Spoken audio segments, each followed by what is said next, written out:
ठीक है।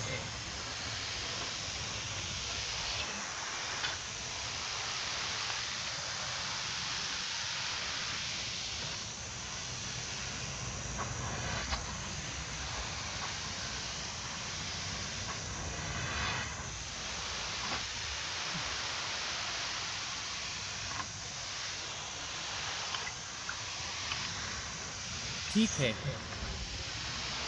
Practical joke.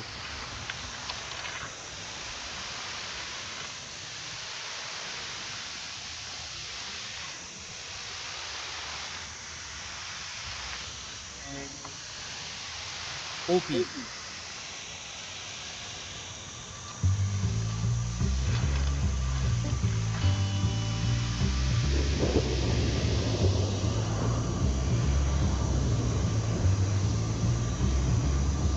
अब मुझे पता है कि हम में कोई मैं नहीं है। मैंने कभी नहीं सोचा था कि एक खूबसूरत दोस्ती के रूप में शुरू हुई ये दोस्ती तब खत्म होगी जब असफ मुझ पर भी अपना शक करने लगेगा। फिर भी एक आखिरी काम था जो हमें एक वे के रूप में करना था। हम चुपचाप कीफा में कार्मेला पर्वत पर चढ़े। हम उस बिंदु से गुजर रहे थे जहां सफर ने मुझे बहीक गार्डन के नीचे स्थित एक भूमिगत शहर के बारे में एक खूबसूरत कहानी से मोहित कर लिया था। हम इस पल का 3 साल से इंतजार कर रहे थे। हमने पहले कई बार बंद होते देखा था जो आखिरकार हमारे लिए खुल रहे थे। हम उस मैदान में चलने वाले थे जहां बाला ने विश्व शांति के लिए अपना दृष्टिकोण रखा था।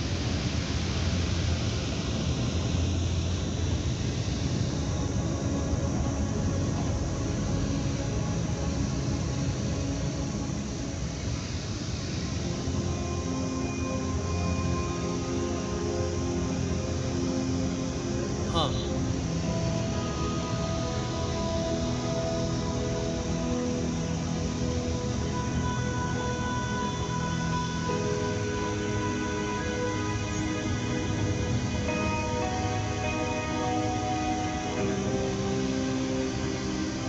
गर्मी।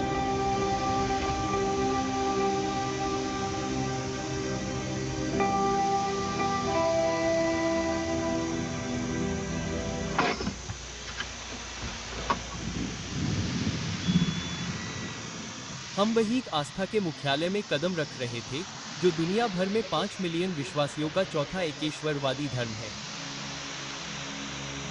हमारे बाई एस्कॉट के पास उन सभी जगहों की मास्टर चाबी थी जिन्हें हम देखना चाहते थे और पहले कई बार निर्देशित दौरों पर कभी नहीं देख पाए थे।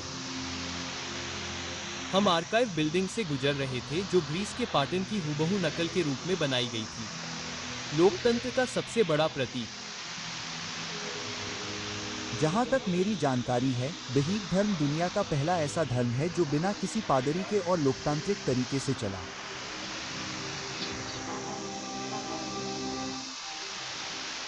स्वच्छ हवा और लोकतंत्र के एहसास के साथ हमने इस नए धर्म के बारे में सोचा जो ईरान में पैदा हुआ और दुनिया के तमाम जगहों से निकलकर हमारे पिछवाड़े में इस कैपिटल हिल का निर्माण किया।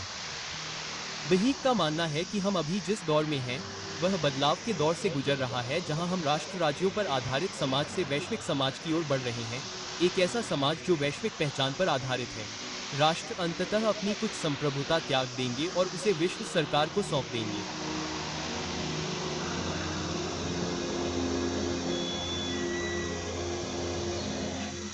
बहीक विश्व केंद्र एक शानदार भविष्य को देख रहा था और हम ये पता लगाने वाले थे कि इस प्रमुख पहाड़ी के नीचे क्या है।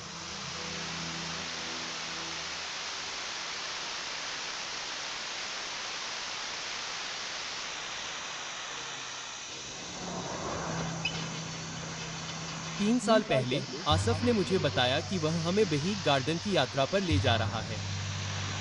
मैं उत्साहित था, लेकिन मुझे नहीं पता था कि उसका मतलब एक सस्ती निगरानी कार में गेट के बाहर बैठकर गार्डन के गेट के अंदर आने वाली कारों की गिनती करना था। मैं सोच रहा था कि मैं वहां क्या कर रहा हूं, तभी आसफ ने मुझे अपनी जीवन कहानी सुनाई।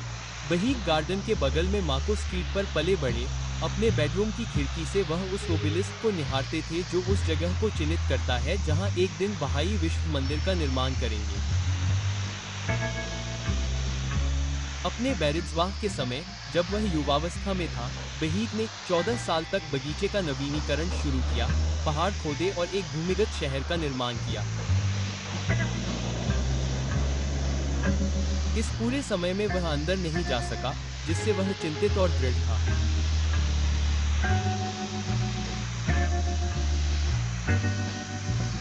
सफ ने अपनी कहानी जारी रखी कि कैसे मई 2001 में बगीचे को जनता के लिए खोला गया और एक 28 वर्षीय व्यक्ति कैमरे से लैस था जो अंदर जाने वालों में से पहला था। विदेशी भाषण, विदेशी भाषण, विदेशी भाषण।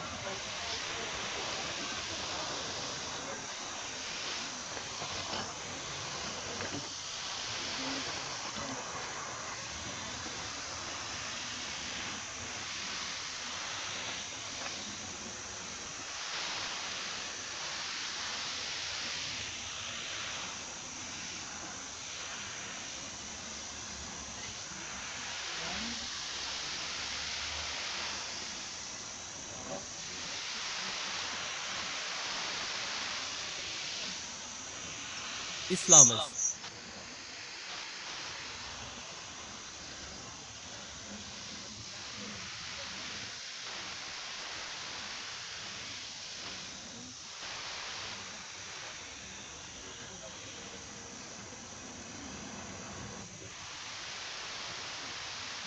अल्लाह।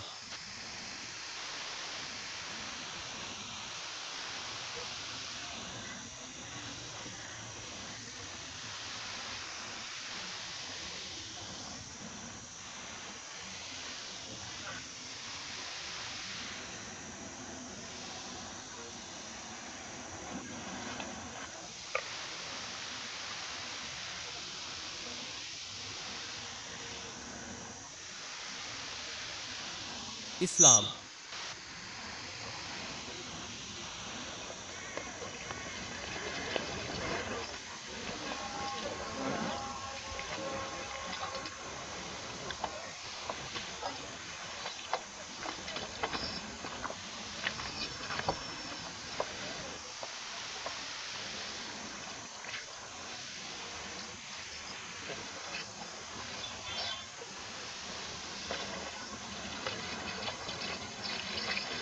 ठीक है।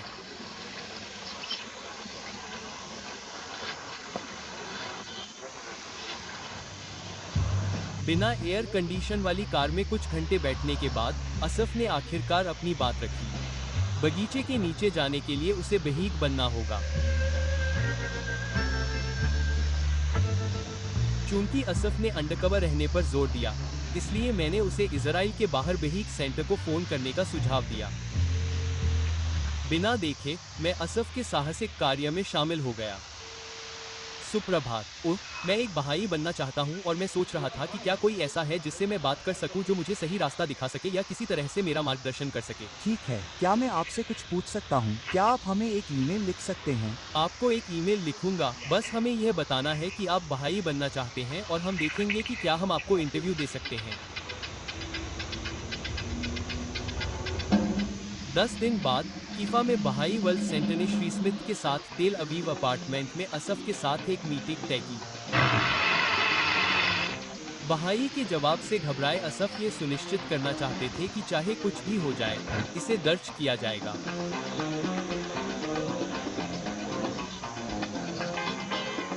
उन्होंने पूरे अपार्टमेंट में कैमरे और माइक्रोफोन लगाने का फैसला किया। यह कुर्सी उन्होंने श्री शफिया के लिए सोची थी। नमस्ते। आप कैसे हैं? थोड़ा जल्दी कहाँ है? ये ठीक है। बढ़िया। असफ के ईमेल ने बहाई पर गहरा असर डाला होगा क्योंकि श्री स्मिथ 20 मिनट पहले आ गए थे। पहली बार असफ को एहसास हुआ कि श्री स्मिथ सिर्फ एक कोड नाम नहीं थे। वही वर्ल्ड सेंटर के उप महासचिव को अपने लिविंग रूम में पाकर असफ को भरोसा था कि बहाई सदस्य बनना बस एक गुप्त हाथ मिलाने की दूरी पर है। अगर आप इजराइल में हैं, तो आपको सबसे पहले इस नियम का पालन करना होगा कि कोई ऐसा समुदाय नहीं है जिसमें आप शामिल हो सकते हैं। माफ करें। और यह नियम किसने बनाया? यह स्वयं बहा पैगंबर हैं। लेकिन कई मायनों में मुझे लगता है कि अगर मैं एक इजरायली होता और मुझे ये समझाया जाता, और निश्चित रूप से मैं नहीं हूँ, तो आप जानते हैं, मुझे ये कहने के लिए माफ़ करें, लेकिन अगर मैं होता, तो मैं इसे इस तरह देखता कि यहाँ कोई विशेष इनाम शामिल होना चाहिए, क्योंकि जाहिर है कि एक पैगंबर दुनिया के लिए एक संदेश लेकर आता है, विश्व शांति जैसा संदेश। मेरा मतलब है, इससे ज़्यादा महत्वपूर्ण और क्या हो सकता है।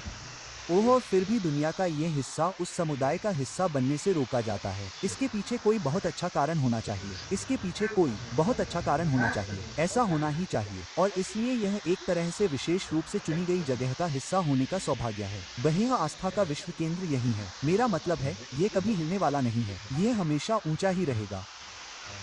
और इजरायली समुदाय वास्तव में हमारी रक्षा करने का एक अविश्वसनीय काम कर रहा है, क्योंकि हम वास्तव में यह नहीं मानते कि सैन्य साधनों के माध्यम से शांति प्राप्त की जा सकती है। यह एक रत्न की रक्षा करने जैसा है। लेकिन इस समय माउंट कार्मेल और हिफा पर स्थित यह रत्न पूरी दुनिया के सामने आने के लिए अभी तैयार नहीं है। जब वह बिंदु आएगा तो मुझे लगता है कि यहाँ के नियम बदल जाएंगे।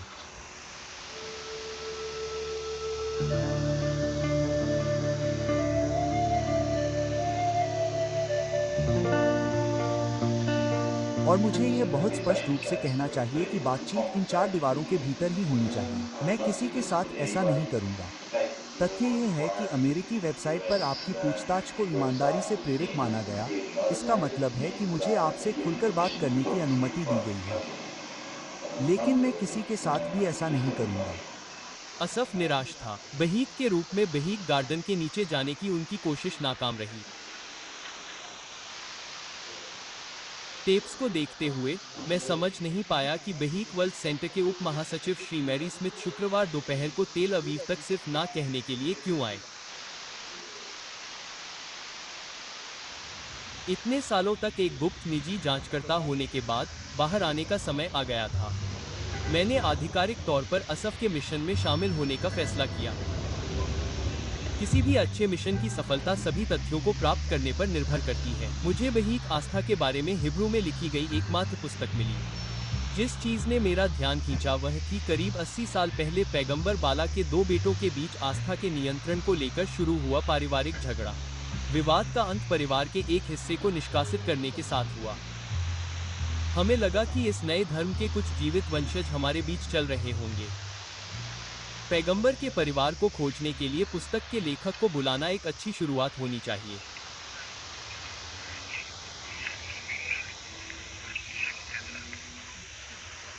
विदेशी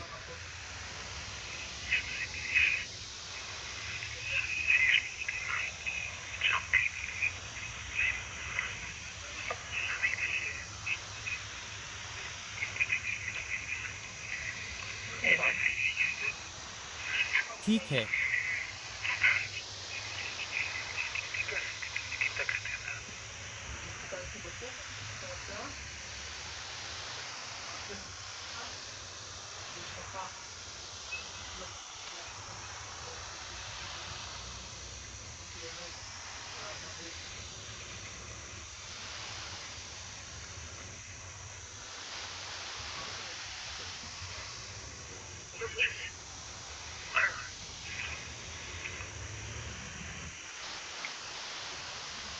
मैं दोनों तरफ से बहाला की परपोती हूँ, मेरे पिता और माँ दोनों तरफ से, क्योंकि मेरे माता पिता चचेरे भाई बहन थे। मेरे दादा दादी यहाँ रहते थे। यह घर दादा दादी और बच्चों और इनसे भरा हुआ था। तो मैं सुन रही थी और मेरे कान बड़े थे। यह त्राण का पारिवारिक वृक्ष है। यह मुझे 77 में दिया गया था जब मैं वहाँ थी। मैं यहाँ नीचे कहीं हूँ। यह यहाँ है, यहाँ, यहाँ। यह मैं हूँ, 2 साल की। ये कौन है? यह अब्बास सफेंडी है जब वह छोटा था। सच में? हाँ, वह बहुत सुंदर है। वह बहुत सुंदर था। और यह मेरे दादाजी मोहम्मद अली हैं, अब्बास सफेंडी के भाई। आपके परदादा छोटे हैं। हाँ, मेरे दादाजी। आपने कुछ पढ़ा है जहाँ हिब्रू विश्वविद्यालय है? नहीं, हिब्रू विश्वविद्यालय की बात हो रही है। हाँ, मुझे पता है, प्रोफेसर। हाँ, मोशे शॉन, वह कहते हैं कि हम परिवार नहीं हैं। मुझे लगता है कि मुझे उन्हें ये कहने के लिए एक पत्र भेजना चाहिए कि हम परिवार हैं। एक व्यक्ति जो बहाई नहीं है, वह ऐसा क्यों कहेगा? खैर, वह वही है जिसने बहाई अध्ययन की पहली कुर्सी बनाई थी, है ना? हो सकता है कि उसे गलत जानकारी दी जा रही हो। उसे यह भी नहीं पता कि अभी भी कोई जीवित है। हाँ हाँ, हो सकता है। यह एक दिलचस्प तस्वीर है। मैं आपके लिए खोलता हूँ। यह मेरे दादाजी मोहम्मद अली, मेरे दोस्त अल्लाह और 4 बेटे हैं। बेशक आप जानते हैं कि बेटे महत्वपूर्ण हैं, तो वे सभी वारिसों के पीछे खड़े हैं। यह एक प्यारी तस्वीर है। मुझे लगता है कि आपके पिता कौन हैं? मेरे पिता लंबे हैं। हम परिवार हैं और वे यह नहीं कह सकते कि हम परिवार नहीं हैं, जैसा कि वे अपने विदेश से आने वाले लोगों से कहते हैं। उनसे इस तरह बात न करें, लेकिन मुझे लगता है कि यह व्यक्तिगत रूप से बहुत बचकाना है, क्योंकि वे हमसे इतना डरते क्यों हैं? हम उन सभी के खिलाफ क्या कर सकते हैं जिनकी हमें कोई दिलचस्पी नहीं है? हम वह परिवार हैं जो यहाँ रह रहे हैं। परिवार की सभी नसों में बहाला का खून बहता है। हम उनके खिलाफ कुछ नहीं कर रहे हैं। हम बस शांति से रह रहे हैं और वही कर रहे हैं जो बाह ने हमें करने को कहा था। तो हम बाह हैं। हम सच्चे बाह हैं।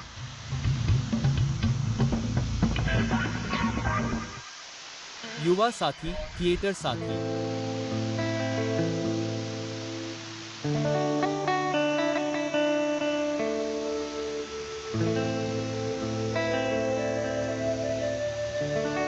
जब बाहियों से बाला के रिश्तेदारों के बारे में पूछने का समय आया, तो हमने निगार के बारे में सोचा, जो संस्थापक पैगंबर की परपोती थी और बाह धर्म से बहिष्कृत थी। यहूदी होने के नाते हम मूसा की परपोती को जानना पसंद करेंगे। मुझे नहीं लगता कि अधिकांश बाहियों के लिए व्यक्तित्व इतने महत्वपूर्ण हैं। मुझे लगता है कि अधिकांश बाहियों के लिए उनकी निष्ठा विश्वास के प्रशासनिक संस्थानों के प्रति है। और मुझे लगता है कि शायद ये दिलचस्प हो सकता है, लेकिन मुझे नहीं पता कि इसमें जरूरी तौर पर एक बड़ी आध्यात्मिक प्रक्रिया शामिल होगी या कुछ ऐसा जो अपने आप में मूल्यवान होगा, क्योंकि यह बहाला से संबंधित है। हर संगठन में, खासकर धार्मिक संगठनों में, हानिकारक असंतुष्टों से निपटने का हमेशा कोई न कोई तरीका होता है। यह निश्चित रूप से कैथोलिक चर्च और बाह धर्म के संदर्भ में अन्य धार्मिक संगठनों में मौजूद है। जो लोग समुदाय की एकता बनाए रखने के लिए बनाई गई संस्थाओं के अधिकार पर हमला करते हैं, उन्हें समुदाय से निकाल दिया जाता है और समुदाय को उनसे बात न करने के लिए कहा जाता है। ऐसा इसलिए है क्योंकि समुदाय में विवाद वर्जित है और ऐसे बुनियादी मुद्दों पर विवाद से बचने का सबसे अच्छा तरीका है कि बातचीत न की जाए।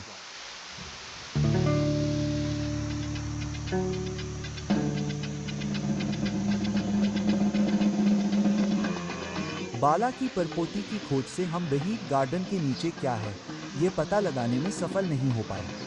हमें फिर से पटरी पर आना था और अपने मिशन पर ध्यान केंद्रित करना था। हमारा अगला कदम गार्डन के आर्किटेक्चरल प्लान प्राप्त करना था। हमें उम्मीद थी कि कायरा नगर पालिका से सहयोग नहीं मिलेगा, लेकिन ये किसी बच्चे से कैंडी चुराने से भी आसान था। हमने तेल अवीव के एक आर्किटेक्ट से संपर्क किया, जिसने पहले कभी प्लान नहीं देखा था, और उससे हमारे लिए इसे पढ़ने को कहा।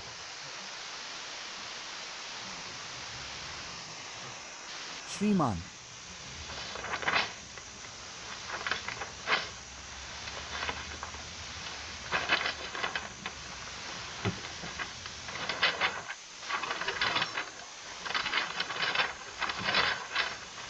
वाह,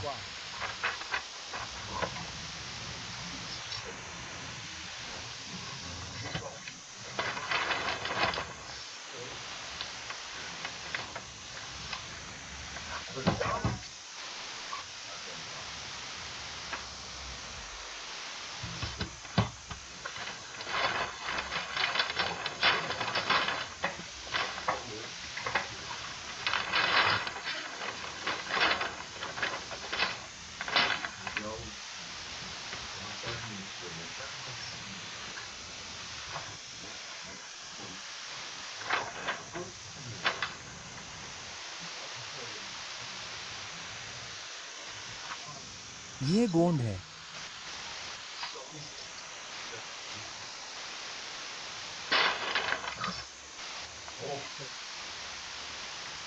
वाह!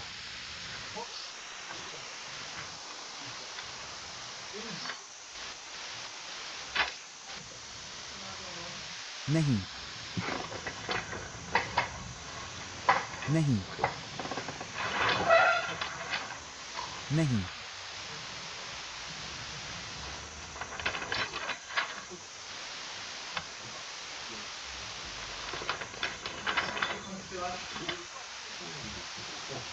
मोरिटा।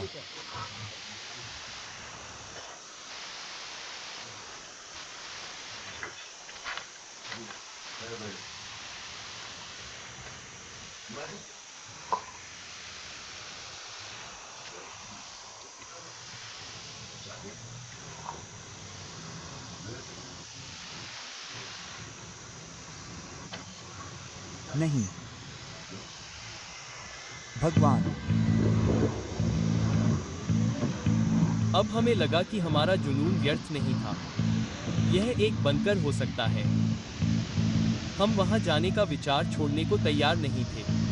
हम नहीं, अभी नहीं। ऐसे लोग जरूर होंगे जिन्होंने इस जगह को बनाने में काम किया होगा। हमारा अगला मिशन था किसी को ढूंढना। हमारे एक सूत ने यरूशलेम के मुख्य बस अड्डे पर हमसे मिलने की जिद की, जहां उसने हमें बेहीत के लिए काम करने वाले लोगों की एक सूची दी।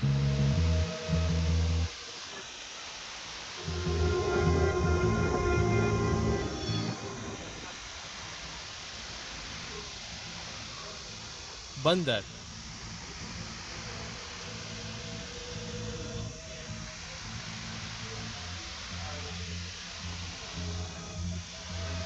के।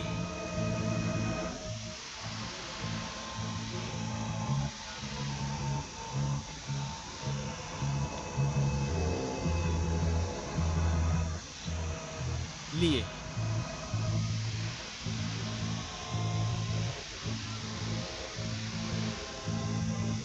सभागार अत्याधुनिक है।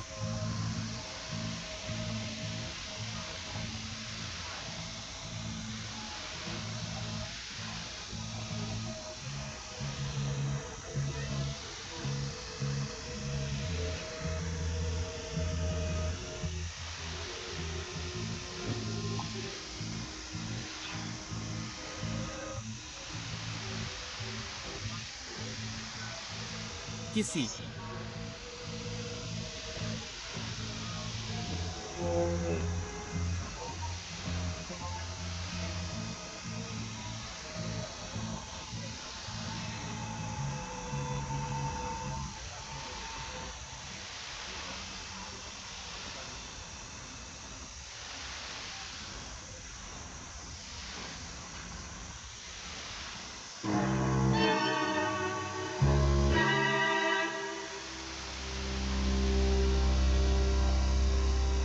जगह में घुसने के दो तरीके हैं। एक है सामने के दरवाजे पर विनम्रता से दस्तक देना।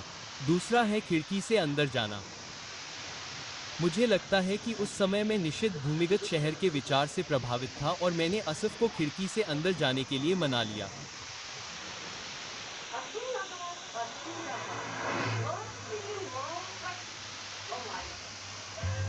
बहीद में सीधे जाने के बजाय हम बगीचों के एक और जादुई दौरे में शामिल हो गए। शायद हमें इस सुविधा में कुछ खामियां मिल जाएं। नीचे उतरते हुए जो चीज सबसे अलग दिखी वह थी उस जगह पर एकमात्र धार्मिक इमारत, बुक का मंदिर। वास्तुकला की योजना से हमें 4 मुख्य इमारतों के बारे में पता था, लेकिन हम उनमें से केवल 3 को ही देख पाए। अंतर्राष्ट्रीय शिक्षण केंद्र, विश्व न्याय मंदिर और अभिलेखागार भवन। हम पुस्तकालय नहीं देख पाए। जहां से उन्होंने हमें खड़ा किया वहां कोई खामियां नहीं थीं, केवल बागवानों की एक सेना थी।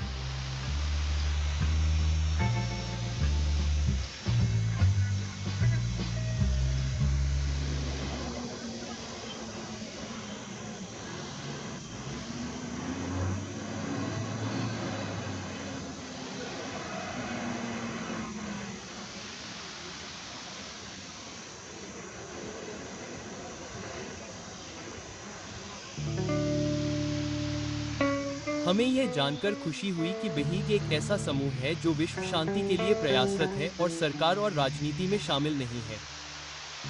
लेकिन हम केवल एक ऐसी जगह देख सकते थे जो किसी पश्चिमी सरकार की राजधानी पहाड़ी जैसी दिखती थी।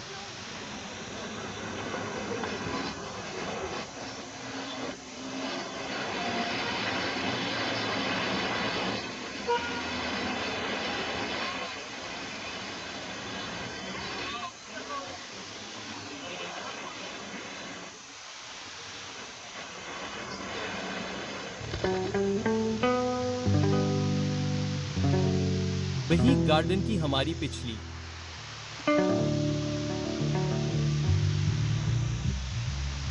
यात्रा ने हमें बहीग और शांति के बारे में और जानने की इच्छा जगाई। हम डॉक्टर डेविड केली के आत्महत्या प्रकरण के बारे में पढ़कर आश्चर्यचकित हुए। केली एक MI6 एजेंट और हथियार निरीक्षक थे। उन्हें माइक पैटरसन ने बहीग धर्म में परिवर्तित किया था, जो एक बहाई थे और CIA एजेंट थे और इराक में उनके अनुवादक थे। बहीग धर्म और सेना और राजनीति में उनकी गैर भागीदारी के बारे में हम जो जानते थे, उसके अनुसार वह फिट नहीं बैठते थे। ब्रिटिश सरकार ने केली की मौत की परिस्थितियों की जांच के लिए लॉर्ड हटन को नियुक्त किया। हटन जांच रिपोर्ट में हमें ब्रिटेन में बहीग समुदाय के प्रमुख की गवाही मिली। यह हमें बहुत अजीब लगा कि बहीग प्रतिनिधि को जांच में गवाही के लिए बुलाया गया था। हमने इस पर गौर करने का फैसला किया। हमारी जांच एक और मोड़ पर आ गई। हम अपने घर के आराम को छोड़कर अंतर्राष्ट्रीय स्तर पर पहुंच गए।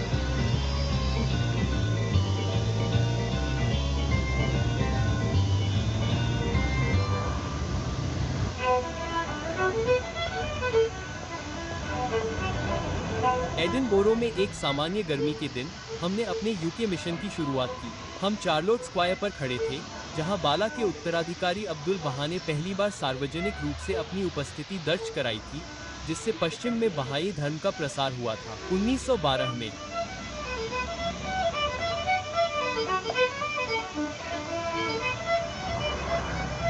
हमने एक ब्रिटिश बुद्धिमान विश्लेषक से संपर्क किया और उसे हटन रिपोर्ट लाकर दी ताकि वह उसे पढ़ सके। उसने हमसे चार्लोट स्क्वायर के बाहर एक छोटे से होटल में मिलने का फैसला किया, जिसकी इंटीरियर डिजाइन में किल्ट का इस्तेमाल किया गया था।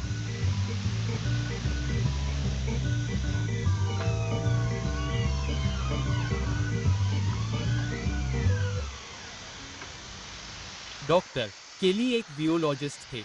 उन्होंने पोर्ट एंड डाउन में काम किया था, जो गुप्त ब्रिटिश रासायनिक हथियार अनुसंधान प्रतिष्ठान था। उन्होंने इराक में संयुक्त राष्ट्र के हथियार निरीक्षक के रूप में कई वर्षों तक ड्यूटी टूर किए थे।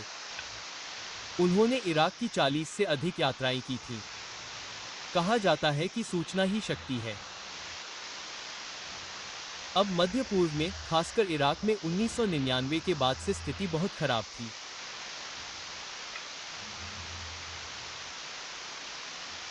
संक्षिप्त मानवीय खुफिया जानकारी का एकमात्र वास्तविक स्रोत संयुक्त राष्ट्र के हथियार निरीक्षक थे। डेविड केली और बहाई धर्म का सवाल लगातार दिलचस्प होता जा रहा है। हटन जांच में ग्रेट ब्रिटेन में बहाई असेंबली के सचिव ने सबूत दिए। ब्रिटेन में बहाई धर्म द्वारा एक लिखित सबमिशन भी था, जिसे विशेष रूप से प्रकाशित नहीं किया गया था। इसे निजी रखा गया था। साक्ष्य रजिस्टर में चौथी प्रविष्टि बही धर्म की जांच के लिए रिलीज सबमिशन के लिए नहीं है। इसलिए आज तक हमें नहीं पता कि उस सबमिशन में क्या था। ब्रिटेन की बहाई नेशनल असेंबली के सचिव बार्नी ली ही एकमात्र व्यक्ति थे जो हमें बता सकते थे कि जांच के लिए उस अप्रकाशित सबमिशन में क्या लिखा था। श्रीमान के साथ हमारी मुलाकात अगले दिन के लिए निर्धारित थी। लंदन 10 घंटे दूर था और नेविगेशन में कोई गलती करने का समय नहीं था। समय बहुत महत्वपूर्ण था।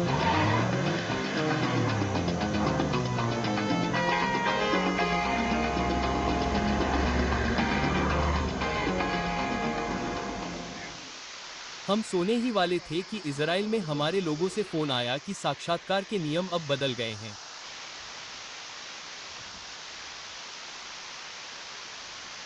बार्नी लीफ ने अपने ईमेल में सवालों की एक सूची और तैयारी के लिए 48 घंटे मांगे।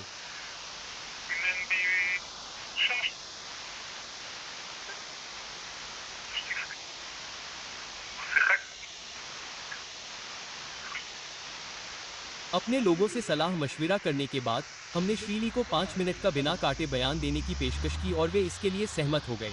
आप हमें 5 मिनट का बयान दे सकते हैं जिसमें हमने जो सवाल उठाया है उसका जवाब दिया गया है। और वैकल्पिक तौर पर मैं एक पूरा इंटरव्यू देने को तैयार हूँ। आप जानते हैं, मुझे लगता है कि यह समझना ज़रूरी है कि एक समुदाय के तौर पर हमें कुछ भी छुपाना नहीं है।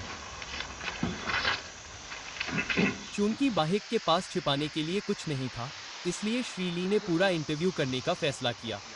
क्या आप तैयार हैं? क्या आप तैयार हैं? जरूर, मेरे जितना ही तैयार। ठीक है। तो 3, 2, 1। डॉक्टर केली एक सरकारी वैज्ञानिक थे।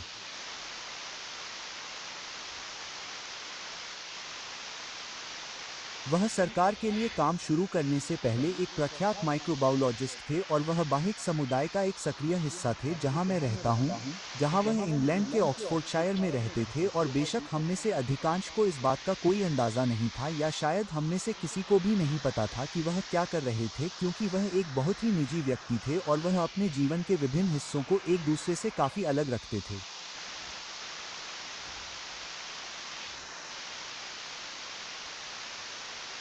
मेरा मतलब है कि उन्होंने इराक में निरीक्षण हथियार निरीक्षण पर अपने काम के बारे में एक व्याख्यान दिया था, और यह वास्तव में पहली बार था जब हमने उनके काम के बारे में जाना। आपके पास एक लिखित गवाही थी और उसे कभी जनता के लिए प्रकाशित नहीं किया गया था। इसमें कहा गया था कि मुझे गवाही में जो कुछ भी कहना था उसके शीर्षक प्रस्तुत करने के लिए कहा गया था। लेकिन यह जनता से छिपा क्यों रहेगा?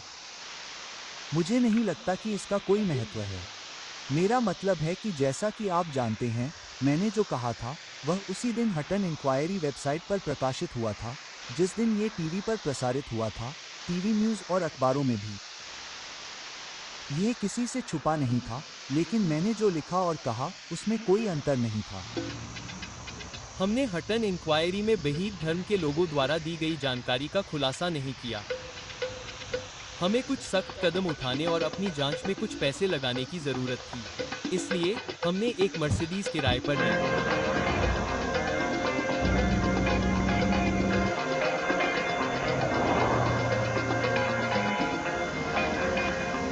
हमने एक खोजी पत्रकार से संपर्क किया जिसने हटन इंक्वायरी में सबूत भी दिए थे।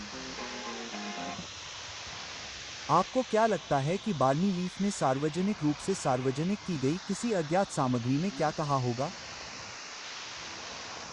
मुझे लगता है, और मैं अपने दिमाग से कह रहा हूं, यह माइक पीटरसन के साथ उनके रिश्ते से जुड़ा होगा।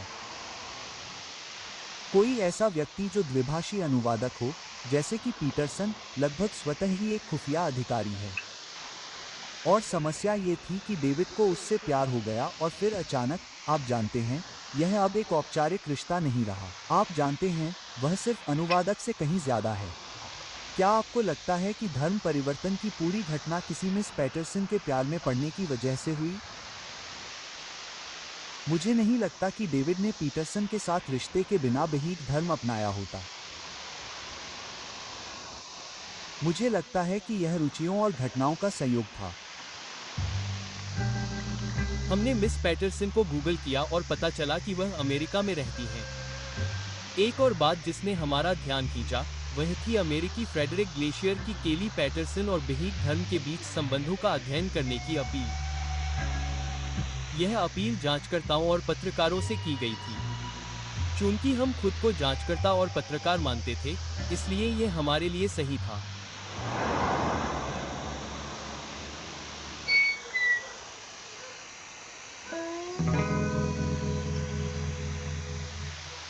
ब्रिटेन से अमेरिका जाने से पहले हम डेविड केली की कब्र पर गए।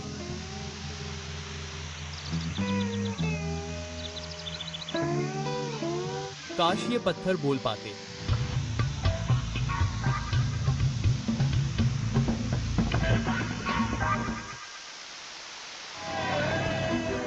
लोला से प्रेरित मनोरंजन के साथ 2 पहियों पर सबसे बेहतरीन शो का जश्न मनाएं। अगर आप फ्रांस के हुड में एक स्टेज जीतते हैं तो यह आपकी जिंदगी हमेशा के लिए बदल देगा। देखिए हमारे राइडर्स यूरोप के प्रभुत्व वाले खेल में सफलता हासिल करने की अपनी खोज में कितनी दूर तक आ गए हैं। ऑस्ट्रेलियाई लोग धक्का मुक्की बर्दाश्त नहीं करते। 10:20 पर ऑस्ट्रेलियाई हमला, फिर शानदार एनिमेटेड बीच बेलिविले मिलन।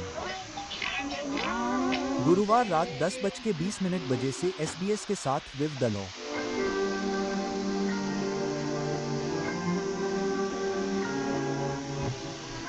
असली Cadbury old gold dark chocolate का चिकना भरपूर स्वाद SBS का गर्वित समर्थक है। एक्सप्रेस कुरियर इंटरनेशनल दुनिया भर में 261 मिलियन स्थानों पर डिलीवरी करता है। 200 देशों में डिलीवरी पर हस्ताक्षर, उनमें से 160 से अधिक को ऑनलाइन ट्रैकिंग, सब एक व्यवसाय के लिए आपका। आज ही हमें कॉल करें या हमारी वेबसाइट पर जाएं। धूम्रपान छोड़ें और यही आपका सामना है। धूम्रपान आपके मस्तिष्क में निकोटीन पर पनपने वाले रिसेप्टर्स की संख्या बढ़ाता है। उनकी आपूर्ति छीन लो, वे पागल हो जाते हैं।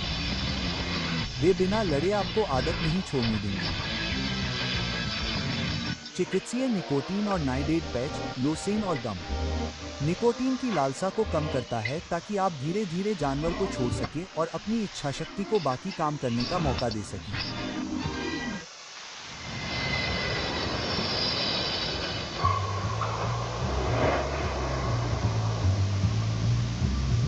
कई घंटों की उड़ान के बाद हम अमेरिका पहुंचे और फ्रेडरिक ग्लेशियर से मिलने के लिए निकल पड़े। हालांकि वह मिलने के लिए तैयार हो गया, लेकिन उसकी कई शर्तें थीं। सार्वजनिक स्थान पर मिलना, अपने कैमरे से इंटरव्यू रिकॉर्ड करना, अपने गवाह लाना और एक कॉन्ट्रैक्ट पर हस्ताक्षर करना जिसमें यह लिखा हो कि हम बहीक नहीं हैं और न ही कीफा में बहीक वर्ल्ड सेंटर द्वारा भेजे गए हैं। मुझे आश्चर्य है कि आपके लिए ये जानना क्यों जरूरी था कि हम किसी भी तरह से बहीक नहीं हैं और न ही UHJ के प्रतिनिधि हैं। मैं 1976 से बहीक में हूँ। उस दौरान उथल पुथल से पहले मैंने कई घटनाएं देखी हैं, यहाँ तक कि इंटरनेट पर भी नहीं।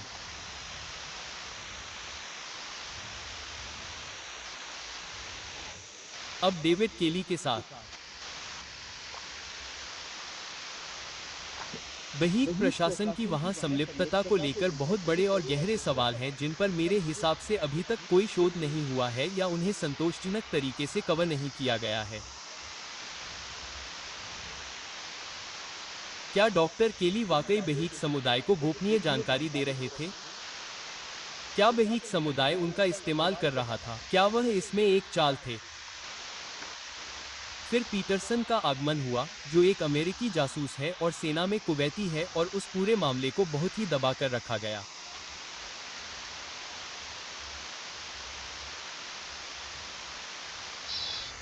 वह कथित तौर पर पीटरसन के जीवन में एक महत्वपूर्ण भूमिका निभाती थी और फिर भी उससे कभी पूछताछ नहीं की गई और नहीं उसकी मौत में संभावित संलिप्तता के बारे में पता लगाया गया। लॉर्ड हटन ने भी उसकी गवाही नहीं सुनी। उसने अपनी गवाही देने से इनकार कर दिया और यह सबसे हैरान करने वाला तथ्य है। अपने कैमरा उपकरण को समेटते समय ग्लेशियर ने हमसे कहा कि होटल से बाहर निकलते समय उसकी कार को फिल्माया न जाए।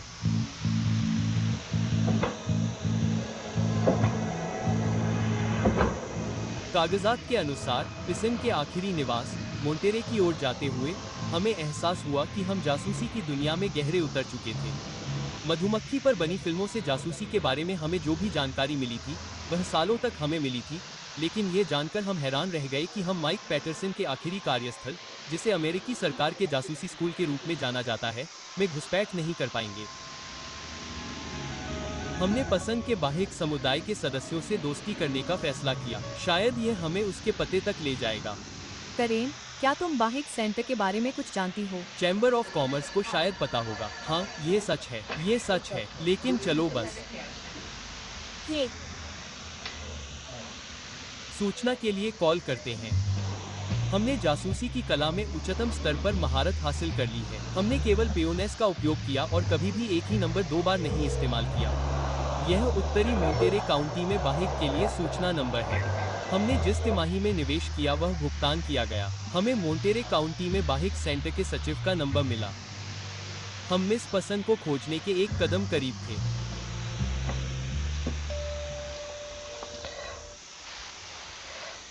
ठीक है, यह 1982 में इज़राइल के लिए मेरी पहली तीर्थ यात्रा थी। यह निश्चित रूप से यूनिवर्सल हाउस ऑफ जस्टिस है। जब मैं उस समय वहां था तो वे इसे बना रहे थे। यह माउंट कार्मेल के शीर्ष पर एक ओबलिस्क है जहां अंततः हम एक मंदिर बनाएंगे। क्या आप जानते हैं कि यह कब होने वाला है? जैसे ही हमें पर्याप्त धन इकट्ठा करने के लिए पर्याप्त वाहिक मिल जाता है। यह हमेशा पैसे पर ही निर्भर करता है ना? नहीं, मुझे नहीं लगता कि मुझे उनकी आवश्यकता है। ओह में पीटरसन, हाँ, वो वास्तव में हमारे समुदाय की सदस्य नहीं थी। हालांकि उसका नाम मेरी पिछली सूची में था जो राष्ट्रीय स्तर पर आई थी और वो एरिज़ोना चली गई है। ओह, मेरा राष्ट्रीय केंद्र। मेरे व्यक्ति का पता बस एक फ़ोन कॉल दूर था। हमें अमेरिका की अंतर्राष्ट्रीय आध्यात्मिक सभा में कॉल करने के लिए किसी की ज़रूरत थी और लेबर ने इसके लिए तैयार हो गई। मे पीटरसन। हाँ, पैटरसन। ठीक है, अब मुझे वो मिल गई। हमारी सूची के अनुसार मैं सबसे पहले किससे बात करूं? ओह, मैं लेवर्ने वोंग हूँ, सेलेनिस समुदाय की संवाददाता सचिव। क्या आप कृपया मुझे अपनी बहीक आईडी दे सकती हैं? मेरी बहीक आईडी संख्या 00003414 है। आपको ये जानने की क्या ज़रूरत है कि वो कहाँ है? मैं यहाँ इजराइल से बहीक आस्था वाले इजराइलियों के साथ फिल्माया जा रहा हूँ और वे में पीटरसन का फ़ोन नंबर या पता जानना चाहते हैं। क्या आप यहाँ इस युवती को दे सकते हैं? मैं नहीं कर सकता। तुम जानते हो, मैं उसे उसका फ़ोन नंबर नहीं दे सकता। मैं तुम्हें कुछ नहीं दे सकता। मुझे यह जानकर खुशी हुई कि नेशनल हम पर बहुत ज़्यादा ध्यान देता है, लेकिन यह मुश्किल ज़रूर है।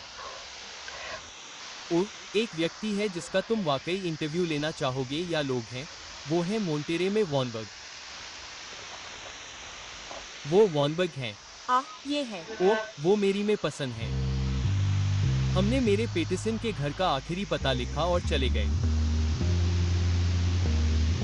चूंकि लो प्रोफाइल रखने की हमारी कोशिश खतरे में पड़ गई थी, इसलिए हमें तुरंत कदम उठाने की ज़रूरत थी। हम वॉनबर्ग के घर गए जो सिर्फ 15 मील दूर रहते थे।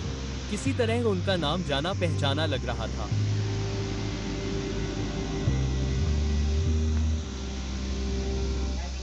आईवी 1975 में बहुत ऊपर आई थी। 5 साल बाद मैं उसे साथ ले गया। यह हमारे लिए बहुत अच्छा था और किसी के लिए भी अच्छी थेरेपी के तौर पर इसकी सलाह दी जाती थी। क्या मैं पसंद अब भी इस समुदाय से है? नहीं, वह अब वापस रहती है। क्या तुम उससे संपर्क में नहीं हो या हो? हाँ, और मेरा मतलब है कि वह किसी न किसी व्यक्ति को फ़ोन करती और हम जानकारियाँ साझा करते। हमें अभी पता चला कि वह शादीशुदा थी। वह अरबी बहुत अच्छी बोलती थी और इसी तरह उसकी मुलाकात डेविड केली से हुई। अगर आप डेविड केली के बारे में सोचें तो डेविड हमारे घर में एक बहीक बन गया था। वह यहाँ कई बार आ चुकी थी, लेकिन मेरा मतलब है कि उन्होंने कभी इस बारे में बात नहीं की कि वे क्या करते थे, लेकिन मुझे लगता है कि वह इराक में उसकी अनुवादक थी। अब मैं कुछ ऐसी चीज़ों को जोड़ना शुरू कर रहा हूँ जो मैंने पढ़ी हैं। श्री केली की आत्महत्या के बाद उसने आपको फ़ोन किया था। हमें नहीं पता कि यह आत्महत्या थी। हाँ, ये सच है। मैंने अखबार में यही पढ़ा था। हाँ, हम यहाँ एक समूह में थे और हम मृत्यु के बाद के जीवन पर बहीक लेखन का अध्ययन कर रहे थे और टेलीफोन की घंटी बजी और वह मेरा था और उसने कहा कि डेविड मर चुका है।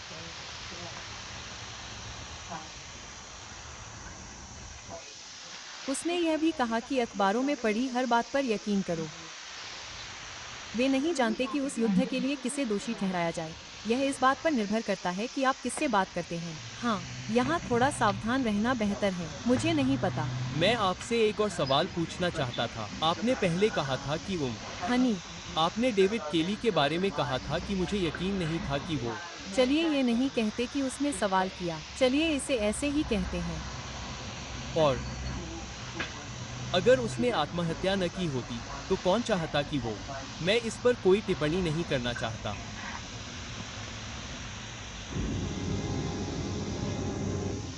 मुझे नहीं पता कि तब जाकर हमें एहसास हुआ कि एक CIA एजेंट और एक मृत वैज्ञानिक का पीछा करना हमारी उत्कृष्ट जासूसी कौशल से परे है। हम मेरे व्यक्ति के आखिरी ज्ञात पते पर गए। उसके दरवाजे पर जोकर हुआ करता था। उसने हमें आश्वासन दिया कि हम कभी नहीं समझ पाएंगे कि उन 2 जासूसों के साथ मिलकर विश्व शांति धर्म में शामिल होने के लिए क्या दिलचस्प और घटनाएं घटी। खैर, मुझे नहीं पता कि डॉक्टर केली किस तरह से वहां पहुंचे। वो एक वैज्ञानिक थे। उसके बाद उन्होंने संयुक्त राष्ट्र के लिए काम किया। दिलचस्प बात यह है कि वही शिक्षाएं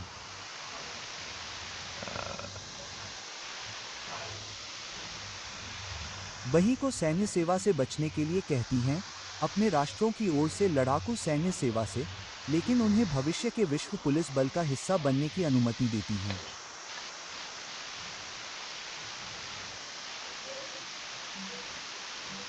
इसलिए ऊपरी तौर पर वह अपने ज्ञान और पेशेवर कौशल का उपयोग इस तरह से कर रहे थे जो मुझे लगता है कि जब वह बही बने तो बहाई शिक्षाओं के साथ काफी संगत था। डेविड केली खुद कोई राजनीतिक बयान नहीं दे रहे थे। उनका इरादा किसी एक पक्ष या दूसरे पक्ष का पक्ष लेने का नहीं था और यह दावा करना कि केली युद्ध भड़काने की किसी साजिश का हिस्सा थे, बकवास है। यह किसी भी तथ्य से मेल नहीं खाता। ओहबाह वर्ल्ड सेंटर तस्वीर में था, मान लीजिए, क्योंकि हम जानते थे कि यह एक बहुत ही ज्वलंत और विवादास्पद विषय था और यूनाइटेड किंगडम के भी संस्थानों ने हटन जांच और उसके साथ चल रही अन्य सभी जांचों में पूरा सहयोग किया।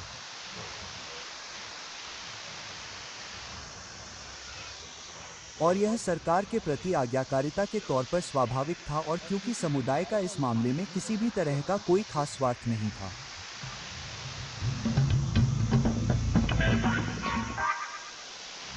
उन्हें न्यू रोमियो और जूलियट कहा जाता था, अपने ही देश में निर्वासित जीवन जीने वाले निश्चित प्रेमी।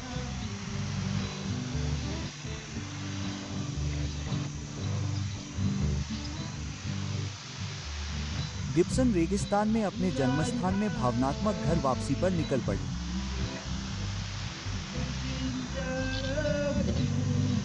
रेत में पदचिह्न कल 8 बजे SBS पर।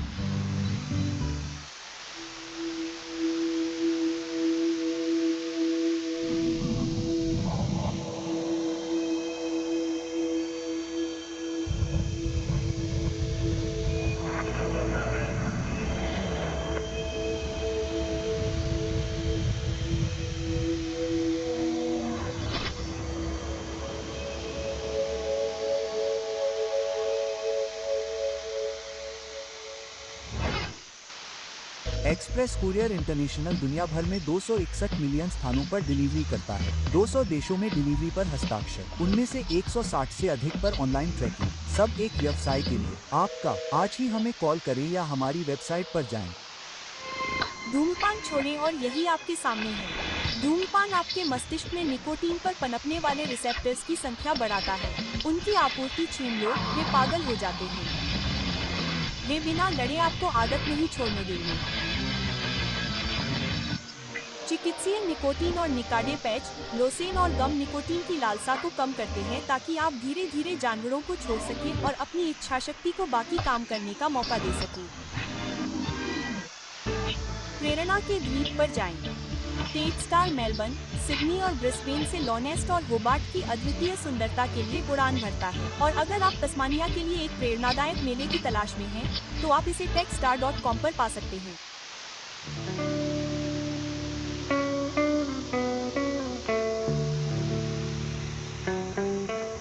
यह आखिरी टुकड़ा है जो मेरे दादाजी ने लिखा था। मुझे लगता है कि उनकी मृत्यु से ठीक 1 साल पहले उनका अंत निकट था।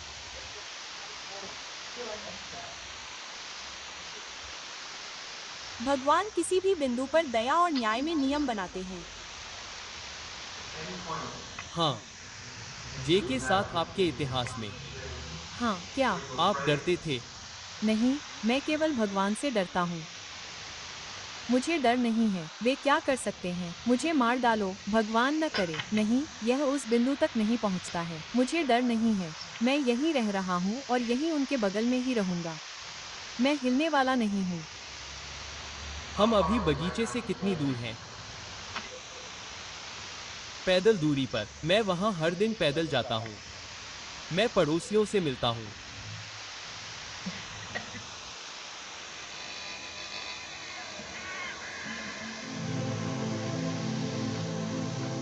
एक सुरक्षा के बाद आधी दुनिया की यात्रा करने के बाद मैं उसी बिंदु पर आ गया जहां से यह सब शुरू हुआ था। अब भी सोच रहा हूं कि मैं वहां क्या कर रहा था, लेकिन अंत तक रुकने के लिए उत्सुक था।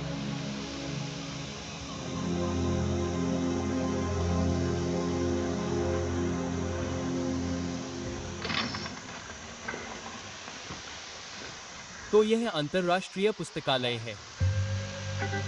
हालांकि हमने इमारतों की योजनाएं देखी हैं, लेकिन हमें यकीन नहीं था कि हम वास्तव में क्या खोज रहे थे।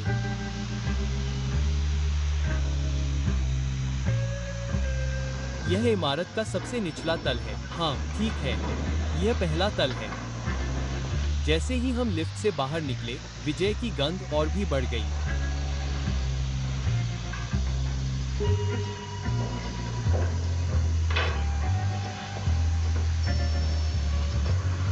कपड़े धोने की सुविधा। हाँ, कर्मचारियों के लिए कपड़े धोने की सुविधा है।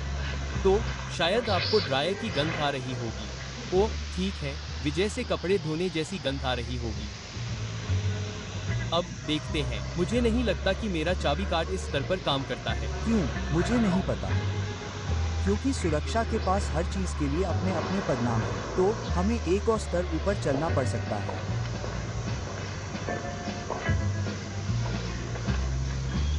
नहीं, काम नहीं करता।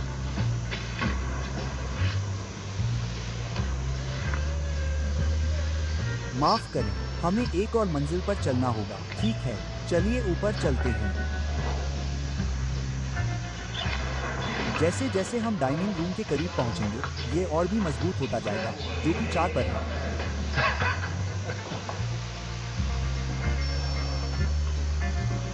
तो यहाँ के लोग, वे यहाँ खाना भी खाते हैं। और हाँ, वे हर दिन लगभग 500 लोगों के लिए खाना बनाते हैं। हर दिन? अच्छा, हम अभी भी साफ हैं। यह एक तरह से एक कोठरी की तरह है। मुझे लगता है कि हमें उन 500 लोगों में से कुछ से मिलने की उम्मीद थी जिन्होंने अभी अभी चिकन खाया था, लेकिन शायद ही किसी से मुलाकात हुई।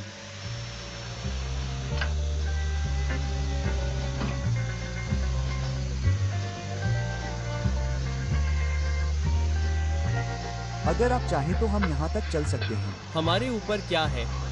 ओह, हम कहाँ हैं? खैर, मुझे लगता है कि हम वहीं थे। International teaching centre. हाँ, मुझे एक स्केच देखना होगा। मुझे अभी ठीक से पता नहीं है। यह मैं ईमानदारी से बताऊं तो यहाँ मुड़ गया।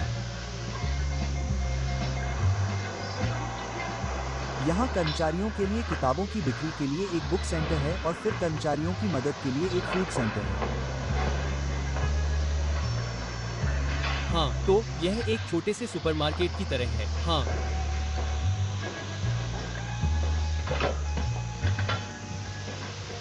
हमने जो कुछ भी देखा उसमें कुछ भी अजीब नहीं था। हम आगे बढ़ते रहे। शायद और भी होना ही चाहिए। और इस तरह हम आगे बढ़ते रहे और उन सुरंगों में जाते रहे जो बाहर से देखी गई सभी इमारतों को जोड़ती थी। तो हम यहाँ से यूएचजे की ओर चल सकते हैं। हाँ, ठीक है। यहाँ किस तरह का शेल्टर है? ओह, बम शेल्टर। आप जानते हैं, बस ये कि ये इमारत के निर्माण का हिस्सा है। आपको एक बम शेल्टर बनाना होगा। यह शो है। मैं यहाँ नहीं गया हूँ।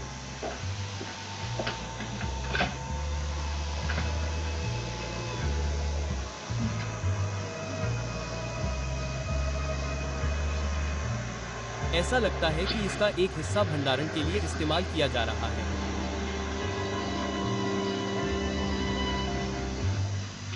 शेल्टर से बाहर निकलते समय हमने महसूस किया कि कभी-कभी बम शेल्टर बस एक बम शेल्टर होता है।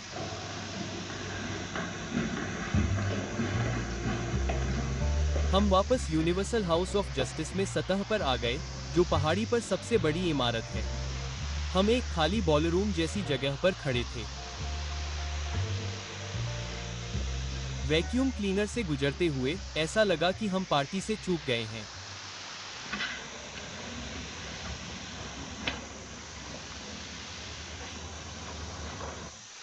इमारतों को कोड के अनुसार बम शेल्टर के साथ बनाया गया है और इन्हें इमारतों में काम करने वाले लोगों की संख्या को ध्यान में रखकर बनाया गया है, जैसे कि किसी भी अन्य इमारत को बनाया जाता है। तो नहीं, कोई विशेष बम आश्रय या किसी प्रकार की विशेष आवश्यकता नहीं है जिससे किसी भी प्रकार के सर्वनाश के विशन या उस जैसी किसी चीज को समायोजित किया जा सके। हमारे पास वास्तव में ऐसी कोई चीज नहीं है। लेकिन मैं देखता हूं कि दुनिया की समस्याओं का समाधान मानव समाज में सक्रिय भागीदारी से ही किया जा सकता है, न कि अपने लिए भोजन इकट्ठा करके या अपने लिए संसाधन जमा करके या आवश्यकता से अधिक बम आश्रय बनाकर।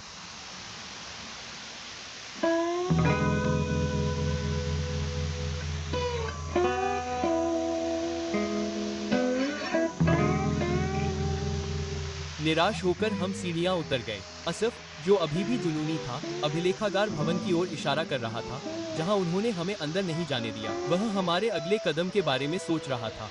लेकिन मैं जानता था कि पवित्र कब्र को खोजने में असफल होने पर इस खोज में हम नहीं रहेंगे।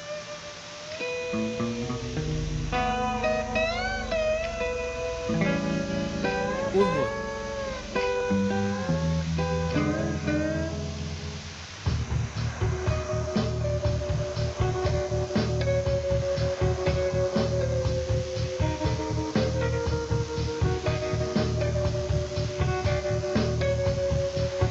गर्मी।